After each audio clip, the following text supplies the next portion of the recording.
Des chercheurs en Chine viennent de créer un système d'IA qui pourrait donner aux robots quelque chose de proche d'un véritable cerveau spatial, leur permettant de comprendre les pièces et les objets, presque comme les humains, en même temps. Un robot humanoïde à Macao est récemment devenu viral après avoir effrayé une femme de 70 ans et avoir été arrêté par la police. Certains vont même jusqu'à dire que le robot avait volé et causé des problèmes dans la région et dans les usines. Un tout nouveau humanoïde industriel peut désormais changer d'outil en 6 secondes et passer d'une tâche à l'autre comme un ouvrier humain. Donc, il se passe beaucoup de choses ici. Commençons par le premier point, sans doute l'un des développements techniques les plus intéressants. Une équipe de recherche de Machine Intelligence, en collaboration avec l'université Fudan et le collège Shanghai Chuangji, a récemment présenté un système appelé HL3DWM, abréviation de modèle du monde 3D humanoïde. Ce modèle vise à permettre aux robots d'interpréter leur environnement grâce à un raisonnement proche de la compréhension humaine de l'espace physique. Et le problème qu'ils essaient de résoudre est en fait assez fondamental. En robotique, les humains entrent tout le temps dans des environnements inconnus et savent instantanément comment chercher des choses. En entrant dans une pièce, si quelqu'un vous demande de trouver une télécommande, votre cerveau réduit aussitôt la zone de recherche. La plupart des gens regardent instinctivement près de la télévision, sur le canapé ou une table voisine. En faisant cela, vous ignorez les objets non pertinents comme des bouteilles d'eau ou des boîtes de mouchoirs qui se trouvent dans votre champ de vision. Ce comportement semble simple, mais il reste très difficile pour l'IA. La plupart des robots utilisent aujourd'hui des nuages de points. En gros, les capteurs scannent l'environnement et produisent des milliers, voire des millions de coordonnées 3D qui représentent les objets autour d'eux. Cela donne aux robots une carte approximative du monde. Le problème, c'est que les nuages de points sont excellents pour la géométrie, mais très mauvais pour les détails. Les petits objets peuvent disparaître, les textures fines s'effacent. Parfois, le système sait que quelque chose existe, mais il n'a aucune idée de ce que c'est réellement. D'un autre côté, si vous vous fiez uniquement aux images de la caméra, vous obtenez de beaux détails, mais une compréhension spatiale faible. Le robot peut voir les objets clairement, mais il a du mal à comprendre où tout se trouve, les uns par rapport aux autres dans l'espace. Donc le grand défi en robotique en ce moment est de combiner ces deux mondes. C'est exactement ce que HL3DWM essaie de résoudre. Le modèle vise à imiter la compréhension humaine des environnements. Lorsque nous entrons dans une pièce, nous ne balayons pas chaque objet au hasard, notre cerveau se concentre immédiatement sur les zones pertinentes en fonction du contexte et de la mémoire. HL3DWM suit cette même logique. Le système fonctionne grâce à deux composants principaux. Le premier s'appelle le module de récupération d'images conscient des objets, ou OIR. Lorsque le robot reçoit une instruction, le module OIR extrait les informations clés de celle-ci et tente de localiser la zone pertinente de l'environnement. Par exemple, si l'on demande au robot quelque chose comme « de quelle couleur est le fauteuil ?», il se concentre immédiatement sur le mot-clé « totan fauteuil ». Ensuite, il récupère des images de la zone probable du fauteuil. Le système utilise des modèles visuels comme CLIP et les données de la caméra pour localiser précisément cette région. Une fois qu'il a trouvé le bon endroit, le deuxième système entre en jeu. Il s'agit du module d'agrégation d'informations sensibles à l'environnement, ou EIA. Ce module recueille les informations environnantes autour de l'objet, filtre les détails non pertinents et combine le tout pour obtenir une compréhension plus claire de la scène. Les humains ne regardent jamais les objets seuls, ils considèrent toujours le contexte. Si on vous demande d'installer une station de musique dans une pièce, vous ne vous concentrez pas sur un seul objet. Vous parcourez toute la zone à la recherche d'enceintes, de câbles, d'instruments et de tables qui pourraient vous aider à accomplir la tâche.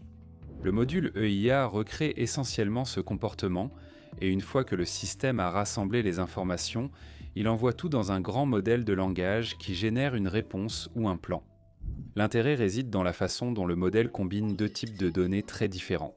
Les nuages de points donnent la carte de l'environnement, tandis que les images offrent des informations visuelles détaillées. Cette combinaison permet au système de conserver à la fois une vue d'ensemble et des détails d'objets ultra précis en même temps. Pour tester le modèle, l'équipe a mené des expériences sur deux ensembles de données 3D bien connus, Scanet et ScanQA. Ils ont évalué les résultats en utilisant 4 indicateurs majeurs utilisés dans la recherche en langage et en vision. Bleu, rouge le, météore et sidère, et les résultats étaient plutôt impressionnants. L'IA ne se limite pas aux machines interagissant avec le monde physique, elle devient aussi un outil puissant pour en créer de nouveaux. Higgs sponsorise la vidéo d'aujourd'hui, et leur plateforme repose sur un flux de travail cinématographique basé sur l'IA. Xfield réunit toute la chaîne de production sur une seule plateforme, évitant d'utiliser des outils séparés pour créer personnages, images et vidéos. Distribuer, filmer, réaliser. Tout commence avec Soulcast, qui vous permet de générer des acteurs IA entièrement personnalisables. Vous pouvez contrôler des détails comme le genre, l'époque, le personnage, l'archétype, l'apparence et l'identité, créant ainsi des acteurs qui restent cohérents d'une scène à l'autre. Ensuite arrive Soul Cinema, un modèle conçu pour générer des images de qualité cinématographique. Les images qu'il produit donnent l'impression d'avoir été capturées sur un véritable plateau de tournage, avec un éclairage professionnel, une composition soignée et une texture naturelle propre au style cinématographique. À partir de là, le projet passe à Cinema Studio 2, où ces images peuvent être transformées en séquences animées. Vous pouvez sélectionner capteur, objectif et focale, explorer une scène 3D et contrôler le mouvement par des mouvements de caméra cinématographique comme panoramique, travelling et zoom. Et si vous souhaitez affiner davantage les images, vous pouvez également les traiter avec des modèles comme Nano Banane Pro ou Nano Banane 2, qui ajoutent une résolution plus élevée, une meilleure cohérence des sujets et un contrôle visuel plus détaillé. Avant l'étape finale d'animation, tout le processus devient donc une seule chaîne. Créer l'acteur, générer l'image cinématographique, puis transformer la scène en vidéo, le tout sur une seule plateforme. Très bien, revenons maintenant à la vidéo. HL3DWM a surpassé les systèmes existants comme LL3DA et le LLM3D, ancrés sur plusieurs tâches. Selon le test, les améliorations de performance varient d'environ 5% à 20%. Le modèle a aussi bien réussi les tâches de raisonnement spatial. Par exemple, il a répondu à la question « Qu'y a-t-il sur le petit meuble sous la fenêtre ?» Le système a extrait le mot-clé « fenêtre », identifié la scène, analysé les objets alentours et répondu correctement qu'il y avait des livres sur le meuble. Une autre question portait sur le côté de la chaise où une housse d'instruments était posée. Le modèle a correctement identifié qu'elle se trouvait du côté droit. Il a également géré des descriptions de scènes complexes. Lorsqu'on lui a demandé de décrire un objet, le système a identifié une table rectangulaire marron entourée de chaises. Lorsqu'il a décrit une pièce entière, il a pu identifier des éléments comme des canapés placés près du centre, des sièges supplémentaires le long des murs, plusieurs tables dans la pièce, des cloisons dans les coins et même des lampes.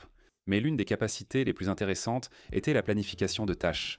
Lorsqu'on lui a donné l'instruction d'organiser des livres sur une étagère, le système a généré une séquence d'étapes claires. Aller à l'étagère, ramasser les livres au sol et sur les tables voisines, puis ranger-les soigneusement. C'est précisément le type de raisonnement que l'IA incarnée cherche à réaliser. Les chercheurs souhaitent que les robots acquièrent cette capacité, car ils doivent non seulement voir le monde, mais aussi savoir quelles actions y mener. Motion Intelligence va plus loin avec son modèle de mouvement du monde, destiné à offrir aux robots une meilleure compréhension des actions physiques et des environnements. En d'autres termes, ils essaient de construire quelque chose comme un véritable cerveau robotique. Pendant que cela se passe dans les laboratoires, les robots apparaissent déjà dans les espaces publics, ce qui mène à une autre histoire récemment devenue virale. À Macao, une femme de 70 ans a eu une rencontre inattendue avec un robot humanoïde en marchant dans la rue. L'incident s'est produit vers 21h dans un complexe résidentiel du quartier Patin. La femme marchait en consultant son téléphone quand, s'arrêtant un instant, elle remarqua soudain quelque chose tout près derrière elle.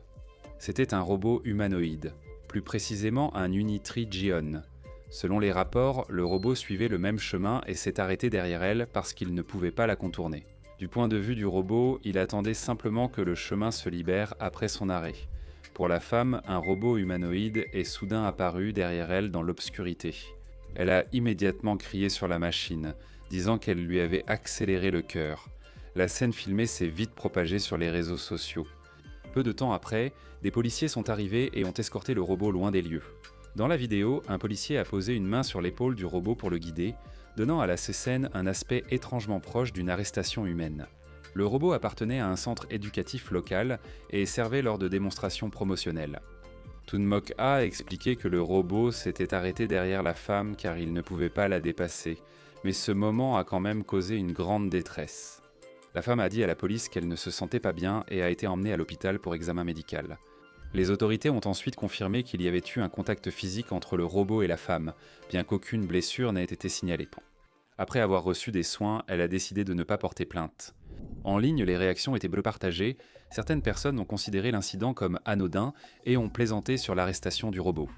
D'autres ont fait remarquer que c'est précisément le genre de situation qui deviendra de plus en plus courant. À mesure que les robots intègrent les environnements du quotidien, et la Chine observe déjà ce changement, des robots humanoïdes ont commencé à apparaître dans des rôles publics dans plusieurs villes. À Shenzhen, un robot appelé le T800 d'Engine IA a été aperçu en train de patrouiller dans les zones touristiques aux côtés des policiers dans la vitrine du quartier mondial. Et à Shanghai, un autre humanoïde nommé Xiaohu a été utilisé pour aider à diriger la circulation dans le district de Huangpu. Alors que les gens débattent de la place des robots dans les espaces publics, ils sont déjà présents. En même temps, des entreprises construisent des machines destinées à travailler directement dans les usines. L'un des exemples les plus récents vient d'une entreprise de robotique appelée XJ Sinbot. Ils ont récemment présenté un robot humanoïde appelé Z-Un lors d'un événement de lancement dans 2 villes organisé dans la Silicon Valley et à Pékin. L'événement s'appelait « Plus d'une réponse ». Contrairement à beaucoup d'humanoïdes créés pour des démonstrations, le Z-Un vise l'industrie. Les usines actuelles font face à une double contrainte selon les ingénieurs. Les systèmes d'automatisation traditionnels sont coûteux et rigides, tandis que les robots récents manquent souvent de durabilité pour les environnements industriels difficiles. Les ateliers de fabrication sont remplis d'huile, de machines lourdes et de conditions imprévisibles. C'est là que le Z-Un entre en jeu. L'une de ses caractéristiques remarquables est un système modulaire de changement rapide d'effecteur terminal. Cela permet au robot de changer d'outil en moins de 6 secondes. Le Z-Un peut fixer différents effecteurs terminaux, y compris des pinces, des soudeuses et des outils à ventouse. Cela signifie qu'un seul robot peut se déplacer entre plusieurs postes de travail et effectuer des tâches complètement différentes. Au lieu de déployer plusieurs robots spécialisés, les usines pourraient utiliser une seule machine adaptable. Le robot utilise également ce qu'on appelle des modules d'articulation haute performance XG. Ceux-ci combinent des moteurs, des capteurs et des réducteurs mécaniques en un seul système intégré, améliorant la précision, la stabilité et la rigidité structurelle. En termes simples, le robot devient plus puissant, plus rapide et plus fiable. À l'intérieur du robot, il y a en fait 2 systèmes de contrôle qui fonctionnent ensemble. Un système lent gère raisonnement et planification, tandis qu'un système rapide à 100 Hz contrôle moteur et réflexes en temps réel. Cette architecture permet au robot d'interpréter des commandes complexes tout en restant stable lors des tâches physiques. Le Z-Un fait également partie d'un écosystème plus vaste appelé Starfire. L'objectif du programme est d'accélérer le déploiement de l'IA incarnée dans des secteurs comme l'électronique, la fabrication, la production automobile et les énergies renouvelables. XG Sinbot va ouvrir ses interfaces matérielles aux développeurs tiers pour permettre aux entreprises de créer des outils et composants compatibles.